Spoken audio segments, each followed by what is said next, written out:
Hi, welcome to another episode of Hot Takes. Now, Rachel Reeves is planning to do this mansion tax, to have this 1 or 2% tax placed on houses over £1.5 million. It's already facing legal challenges, and it hasn't even been announced yet because it is basically an attack on the South to fund monies for the North. And they're saying, well, that's not right because the value of a property does not reflect the ability of the owner of the property's availability to pay. Someone could have a nice house because they bought it back in the 40s and they're an old person living on a single pension now, so they can't pay. So they're saying there's that possibility. And there's other things as well, because it's something like, for example, if you went into, say, Chelsington and Kensington, or Kensington to Chelsea, whichever way round it is, it's something like 45% or nearly 50% of all the houses in that area would be, of that band, if you will, where it's going to be charged. Whereas if you go to somewhere like Derbyshire, it's only 1% or less than 1% of houses. And so the people of Chelsea and Kensington will be feeling hard done by. It's not fair. Charging a tax for owning something, such as your home, actually does strike me as being a bit, well, it's politics of envy, if nothing else, isn't it? If someone worked hard and got a home, why should they be punished for having a slightly nicer home than someone else? But now Knight Frank, who are one of the largest estate agents and property companies in the country, have pointed out that there's going to be chaos because there's going to be a lot of houses that come up to the threshold that would otherwise go through that threshold of 1.5 million, but will sit and buffer against it. So you want less house, so I want to sell it for, say, 1.6 million. And then the person who's buying it says, well, yes, I could buy it for 1.6 million. That's going to cost me an awful lot in stamp duty. And then I've got to pay, say, £3,200 a year extra just simply to own it on top of my council tax. So what I'd like to do is, if over the course of the 10 years it's that, and that, it's all adding up, I'm going to pay this. Let's take all that off the value of the house. I'll buy the house for £1,499,999.99p.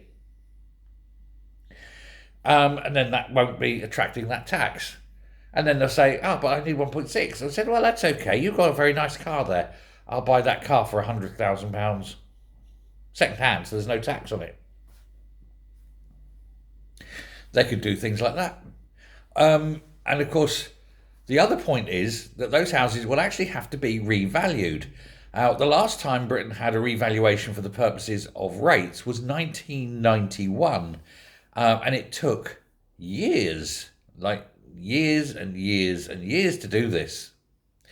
Now, when you have a row of terraced houses, for example, it's easy. They're all the same, aren't they? You only have to do one, evaluate one, and say, well, they applies to all of them. Job's a good one. When you get up to the big houses, virtually unique they are. Every house is different. So every single house over, say, £1.5 million would have to be revalued independently and individually. I don't know how long that's going to take, and I don't know how much that's going to cost, but it will have to be done, because you can't just blank out and say, oh, that house, it might have been sold for over £1.5 million, but it doesn't mean it's worth £1.5 million, not on a rateable value. And indeed, rateable values are traditionally lower than the purchase price. So they're going to have to go and find the new rateable values. But here's the thing, because they're all individual and they're all going to be done, it's going to take a long time to do. And the moment they're done, the individual who owns the house has the right at that point to appeal it.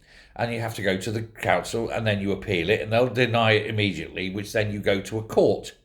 And so you do that. So that's going to tie up even longer and cost a lot more money in public money to go through the whole court proceedings place to get the revaluation done and brought down. And I'm going to tell you now, from 35 years in the business, revaluations and court things, the courts tend to be more on the side of the people than the authorities, generally. There is a softened view of people. So it tends to go that way.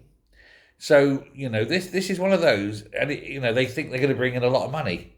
They reckon 600 million a year. It won't be half that. And it certainly won't be anything for the first 3 or 4 years. And that puts them beyond the next election, which means they're not in. And I do not see Nigel Farage keeping this there. I think he would just get rid of the mansion tax. They've already worked out how to save hundreds of billions. They don't need the mansion tax, so that goes. This is going to be a whole waste of time, effort, and money. It's not going to bring anything in.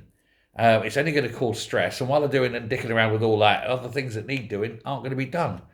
But imagine that, the Labour government fucking up once again.